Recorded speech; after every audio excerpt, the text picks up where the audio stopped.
Welcome to One on One. Today we talk to the woman behind the Army's newest MOS. Listen in as our own Sergeant Mike O'Brien talks to Colonel Laurie Buckout, Chief of the Electronic Warfare Division. Can you give me a recap on the new career field? The new Electronic Warfare Operator career field is going to be for officers in the Career Field 29, for warrant officers in the MOS of 290 Alpha, and enlisted personnel in the MOS of 29 Echo. And the bottom line is that we are finally going to build full-time EW specialists who do nothing but electronic warfare applications, training, and integration. The Army hasn't had that. We've had folks who do SIGINT. We've had folks who do electronic protect, but nobody has gone out there and mastered, for instance, the crew devices and understanding and attacking and protecting ourselves on the spectrum as a full-time duty. But all the other services have. So we've been directed to catch up and do the right thing, so we are. The spectrum is an invisible environment through which radio waves, TV waves, your wireless phones, cell phones, those kind of things pass. And you can't see it, and you can't feel it, but for instance, your cell phone will ring, it'll vibrate, that's somebody calling you. And what you can do on the spectrum is that the enemy can go after us. They can stop us from talking, for instance, when we're out there fighting.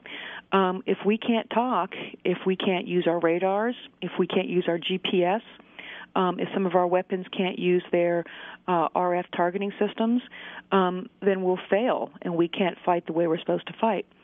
So our goal is to teach people in the Army to protect ourselves from the enemy who can attack us on the spectrum and stop us from fighting, and also to enable us to do that same kind of capability so we can go out and neutralize the enemy in the same way before he has a chance to use those invisible weapons to come after us. So you guys are having new classes. Can you tell me in basic terms about those?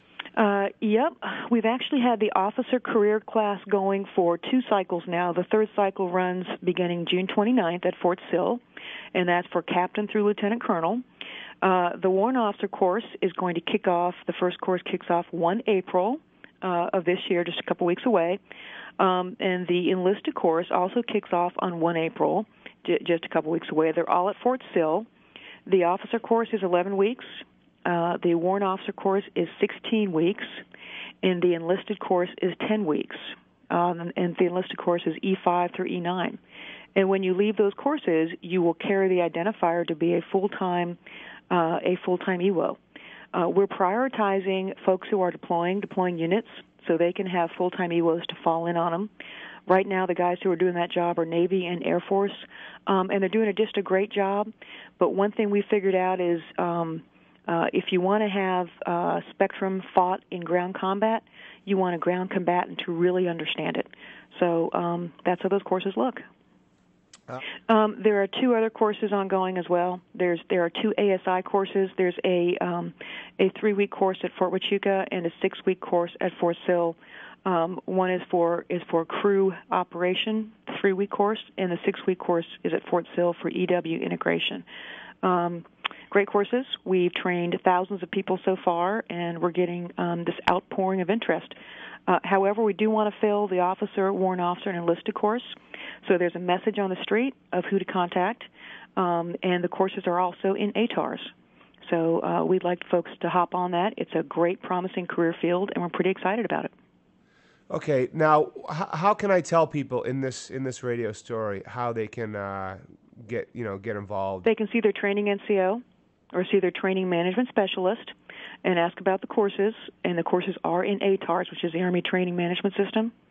So they can go to their training NCO training specialist to ask to be enrolled in the course, and it is a DA directive that every deploying unit, battalion or above, have a trained Army EWO.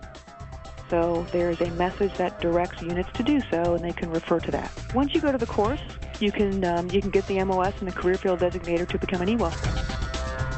You've been listening to a one-on-one with Colonel Laurie Buckout, head of the Army's newest MOS, the Electronic Warfare Officer.